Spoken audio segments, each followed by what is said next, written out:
you want to be free? Really free. See, I developed these sort of codes, sort of protocol to live by, which are called the measures of Arro. 21 measures, in fact, there is.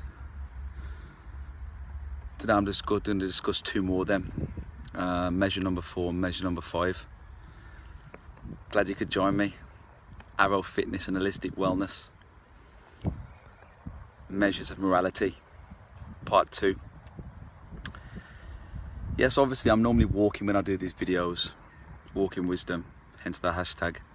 But I've gone for a little walk now and I'm sitting in the park. It's a really beautiful day today, so I thought I'd sit down, do this from the grass, touching the earth, so to speak. I hope you're all really well. Thanks for the support. I really appreciate it. Yeah, Arro community is in full swing. Thanks to everyone who's become a patron of my work over at patreon.com/Arro Wellness, ARRO Wellness. It's much appreciated. Yeah, so I can continue to do these things basically. I hope you can see me okay. The sun is shining off my forehead. Yeah, so measure number 4, let's get down to it. Measure number 4 that I wanted to discuss with you guys basically was, number 4 is, do not lead a life of excessive consumption. Excessive consumption. Do not lead a life of excessive consumption. It's important to practice moderation and humility. I mean, if you really want to be free and break from your metaphorical, physical, metaphysical chains, which as a human being you're in, then the only way to do it, to break from these chains, is to basically live a life of contentment. Because basically we're always after something as humans. We can't help it. I discussed this with somebody this morning, to be honest with you. But as human beings, we're always after something. We're always striving for the next thing, for the next thing, for the next thing. So, for example, you know, now I'm striving for a breath in. Now I'm striving to swallow. And then I'm striving for a drink. And then I'm striving to get up. And then I'm striving to make my way home. I'm constantly striving.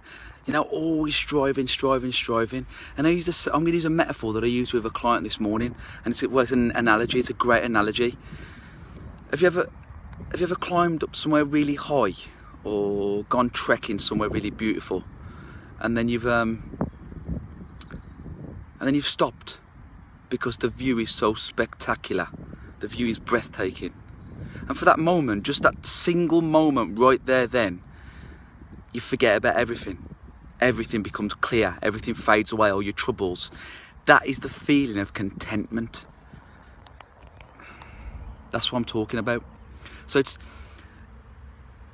it's letting go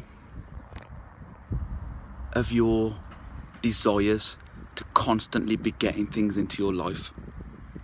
Now, I mean, it's an essential act of freedom. It's actually an essential act of freedom to give up freedom. I know it sounds absolutely ridiculous, but it's absolutely true.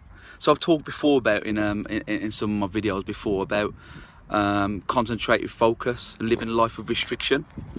And what I mean by this is, like I've said before, I mean, you don't have to be a monk. I'm not saying you have to, you know, live a life of asceticism, living on top of a hilltop, beating yourself with reeds every single night. You know, what I mean is, just by restricting little things in your life, this builds up your willpower and makes you stronger and stronger and stronger. And this is striving towards not leading a life of excessive consumption, you know? So then it brings into life like temperance, tranquility of spirit, rationality.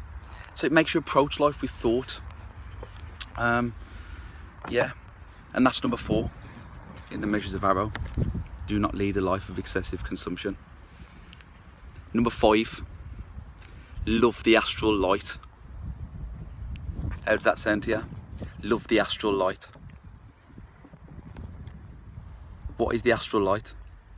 Now, the astral light's got no definitive definition whatsoever, the astral light.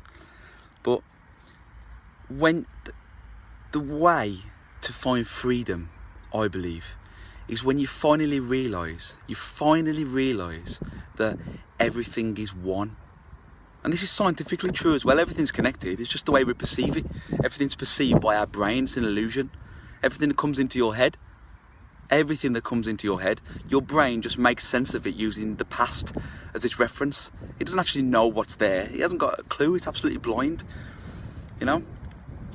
So once you realise that everything is one, we are all one, that's when you realise what the astral light is. That's what I call the astral light. You can call it energy, I've said before. You can call it karma, call it rule of three, you can call it divine, you can call it whatever you like, but I'll call it the astral light. It's scientifically proven to be there, because quantum, when you get quantum, but spiritually as well, it's important to think about it. You know, only a wise person realises that everything is one. Everything is one. And then we need to really try to love the light in ourselves. And I call the light in ourselves, which we are the same as everything, it permeates our whole being. I call this self, capital S, capital E, capital L, capital F, self. That's the light in us. So when you find that everything's one, and you find contentment, and you start to love yourself, and then realise that you being happy depends on balance of everything around you, that's when you start to find freedom. And I mean, how do we love this light in ourselves? How do we do it? I mean, I think there's like 5 ways you can do this. I think 5 ways. And one way to find the light in the self is like express your true purpose. What's your true purpose? Why are you here? What are you here for? I don't mean to look after the children. I don't mean to go to work. I don't mean to, you know, my job's to hold this up so this work. That's not what I mean. I mean, who are you? What's your true purpose? What are you here for? And it takes a lot of soul searching, really, to really think about what you like doing, and finding what you like doing, what you're good at, and then putting your energy into this and realise you can change the world for a better place. And like I talked before, you change the world for a better place, you change your life for a better place, because that's what happens, you know. Second way to find the light in self, to love the light in self, is through optimum function. I'll talk about this a bit in the measures of Arro. And optimum function is basically optimum nutrition, physical activity, you know, getting your life in order, getting the biology of your life in order. Because obviously, if you're not biologically working properly, you're not going to work properly up there in the brain. Another way you can do it, number 3, is to balance your soul energy. So it's basically positively manifesting your reality. Now, I'm just touching on this because I could go on and talk about this for ages, as you can probably tell, about perception, the fact that we don't actually look, everything that's around you, everything you do is just your brain's interpretation of what it is, you know. And in studies where they've done tests on the brain, they can find that the brain can't distinguish between an illusion and a reality. And so it's all about positively manifesting your reality. And basically, I've talked about it before, about a mask, putting your mask on, but if you make headway to positively change your attitude and the world around you, you positively change your reality. And that's the third way to love the light in ourselves. The fourth way is through meditation, or if meditation's too heavy for you, it's something you haven't got time to do, a meditative way of life. So I mean, that comes back to living life of thought, you know. So it's basically putting thought into everything you're doing. It's not mindfulness, although it touches on this subject a little bit, but it's literally doing things that you won't regret because you've thought through your actions. Because when you can stay in control of yourself, that's when you learn to love yourself, you know. Because we've all lost control, and no one's ever been happy with themselves after they've lost control. A person who stays in control is a person who balances everyone around them. And the fifth way, I think, the fifth and final way I think you can love the light in yourself is opening the energy centers. Call them chakras, call it what you want. call them the glands basically across the body, and it's all about opening these centers. And this can be done the same way through meditation, through different methods. So these are the 5 ways, I think: expressing your true purpose, optimum function, positively manifesting your reality, so balancing your soul, living a meditative way of life, and also opening your energy centers. Like, I'm really subdued today, guys. It's a really relaxing day. I'm in the sun, got a day off work. I've done quite a bit of work today, but still. I just want you all to find peace, be happy, and hopefully the words I've spoken today have gone some way to making you think about your reality, what it means to you. Because,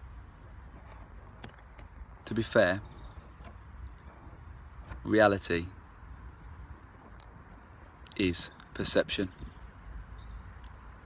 So I didn't say hello to everybody during the video. I was in mid-flow. Hello. Hello Ellen, hello Sam. Hi Jess. Hi Matt. I think there's a couple of Jesses watching, to be honest with you. Yeah, thanks for watching today, guys. Really enjoyed this this walk in wisdom. And also, get at me, Twitter, at Arro Fitness, all that social media malarkey, Arro Fitness and Holistic Wellness, arrowwellness.com. You know the score. Yeah, and see if you enjoy what I do, become a patron on work, patreon.com, patreon.com/Arro Wellness, ARRO Wellness. You can pledge as little as $1 a month, to be honest with you. It goes up in a tier system, but $3 a month will get you extra walking wisdom videos, plus something I do called Audio for the Mind, which is a stream of consciousness thought recording that I send out once a week. But yeah, I'm not here to say stuff. I'm here to make the world a better place. Arrow Fitness. Have a great day, guys.